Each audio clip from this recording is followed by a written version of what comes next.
Hola, caros colegas, dear chairman.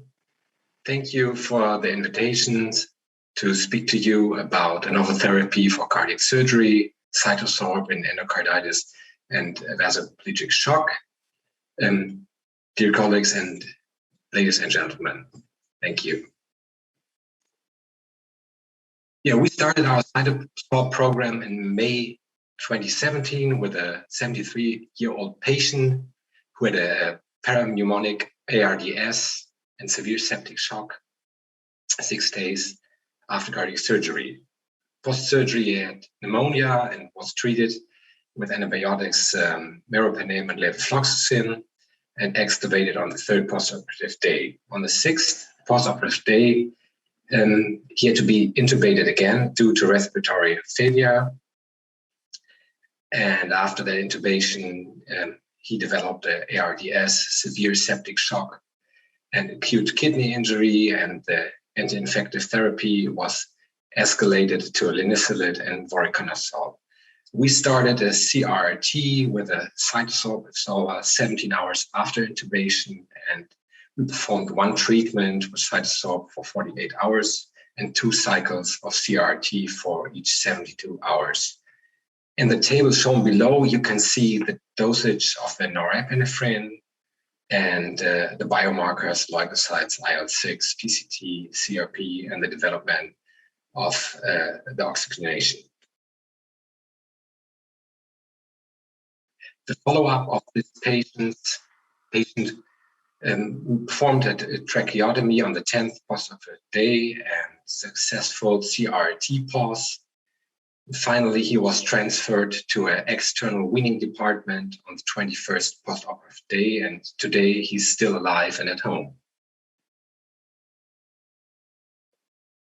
The experience we got in the last 4 years include by now 270 patients that were treated with different kinds of indications as endocarditis, aortic surgery, dissections and aneurysms, cardiac surgery with expected long cardiopulmonary bypass time, emergency bypass surgery under ticagrelor or rivaroxaban, septic, cardiogenic, hemorrhagic, and vasoplegic shock, and rhabdomyolysis. The acute kidney injury after cardiac surgery is associated with an increase of the risk of the operative mortality 3 to 8-fold.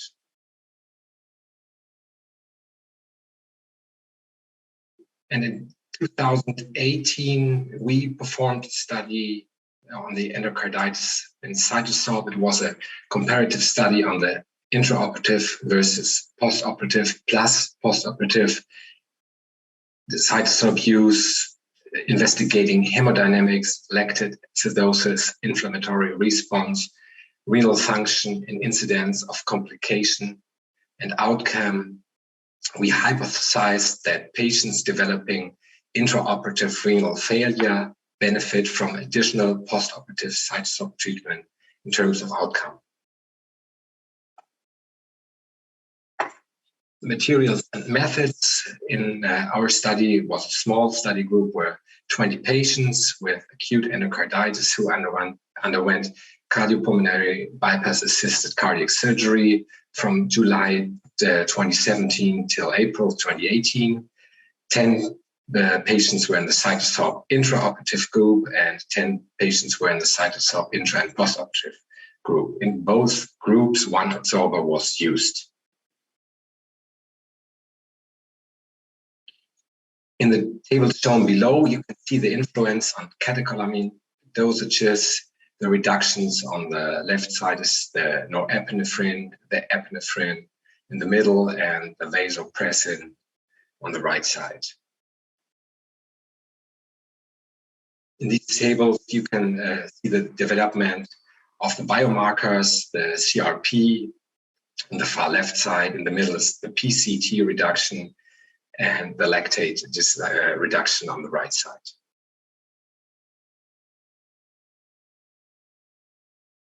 Our results and conclusion were that our data suggest that the postoperative continuation of treatment might be beneficial and be intensified in patients who develop intraoperative renal failure in combination with severe hemodynamic instability and high-grade intraoperative findings. CytoSorb appeared to be safe and well tolerated in both combinations with the cardiopulmonary bypass or the CRRT. This is an example patient that I would like to introduce to you.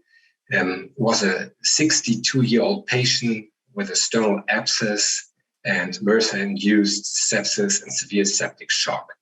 He had a history of a redo biological valve replacement, aortic valve replacement surgery at our hospital due to a high-grade insufficiency of his aortic valve, which had been implanted in the previous year.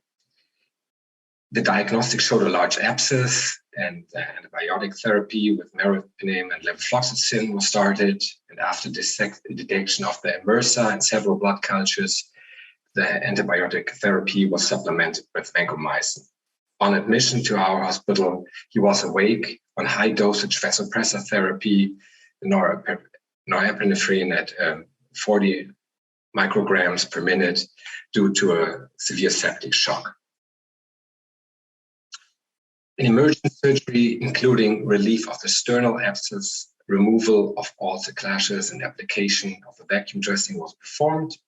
Upon readmission to the ICU, the patient was still in a full-blown septic shock with high dosages of the catecholamines, included the norepinephrine, vasopressin, epinephrine, and we started a CRRT with a CytoSorb absorber a few hours after admission to the ICU. In total, 6 changes of the vacuum dressing were performed. No evidence of microbial growth was found. However, endocarditis of the biological aortic valve was diagnosed, resulting in adaptation of the antibiotic therapy to vancomycin, gentamicin, and rifampicin. The echocardiographic follow-up 15 days later showed persisting endocarditis, so the decision for a reoperation of the biological aortic valve was made. After the next surgery, aortic valve replacement with concomitant aortic root reconstruction and final sternal closure, the patient was postoperatively again in a state of severe septic shock with again high dosages of the catecholamines. And again, we started a CRRT with a CytoSorb therapy. In total, 4 treatments with CytoSorb were performed. In the table below, you can see the dosages of the catecholamines. In red highlighted is the norepinephrine. You can see the development of the PCT. It's highlighted in yellow, and highlighted in green is the development of the CRP.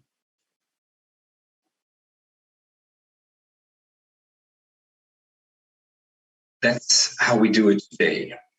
Each of our endocarditis surgeries is performed with an absorber and the cardiopulmonary bypass. A continuation on the ICU is performed if septic, vasoplegic, or cardiogenic shock is still ongoing, or we have a high dosage of catecholamines. The absorber will be integrated into the CRRT. We change the absorber after 12 to 24 hours, and if necessary, after the next 24 hours. We don't wait for the acute kidney injury, and the end of the treatment we perform when no more catecholamines are used or we have a minimal dosage. We don't treat biomarkers like the CRP, PCT, or IL-6. Here's the latest data from the University of Essen in Germany. The group of Dr. Boss performed a study about extracorporeal cytokine absorption, looking at the significant reduction of catecholamine requirement in patients with acute kidney injury and septic shock after cardiac surgery. In this retrospective study, a total of 98 patients were evaluated. The hemoadsorption was performed by the CytoSorb absorber in all patients. The cytokine adsorption was applied for at least 15 hours, and at least one adsorber was used per patient. To compare cumulative inotrope need in order to maintain a mean atrial pressure of 65 millimeters Hg were applied the vasoactive score for each patient before and after cytokine adsorption. Paired t-test had been performed to determine statistical significance. In the table shown below, on the left side, you can see the development of the vasopressors, the noradrenaline and the adrenaline. On the right side, the lactate development. And in the table below, you can see the development 24 hours before the cytokine adsorption and 24 hours after the cytokine adsorption. The conclusion from this study was that it could be shown that a stabilization of hemodynamic parameters in patients with acute kidney injury on CRRT and sepsis after cardiac surgery with a significant reduction of catecholamine requirements and the serum lactate level. This was also observed in patients with a very high score predicted mortality, additionally observed versus SOFA and Apache 2 score predicted in hospital mortality rate was decreased. In conclusion, I would like to tell you that the acute kidney injury has a risk factor for patients after cardiac surgery. The mortality for cardiac surgery patients with multiple complications is 46%, 4.9% with one complication, and 0.7% without any complications. The mortality in our study was 10%. The intraoperative and postoperative treatment with CytoSorb for patients with different indications is beneficial. The change of the adsorber should be performed 12 or 24 hours if no effect is seen. One size definitely does not fit all. It needs an individualized therapy, and the keynote is don't start too late. More data are on the way. For example, the REMOVE study is coming out, and we found out that CytoSorb could be run safely in a daily routine without any technical problems and was well tolerated, with no device-related adverse events occurring in all 270 patients that were on cardiopulmonary bypass or on the CRRT. Very happy to exchange experience with you, and muito obrigado.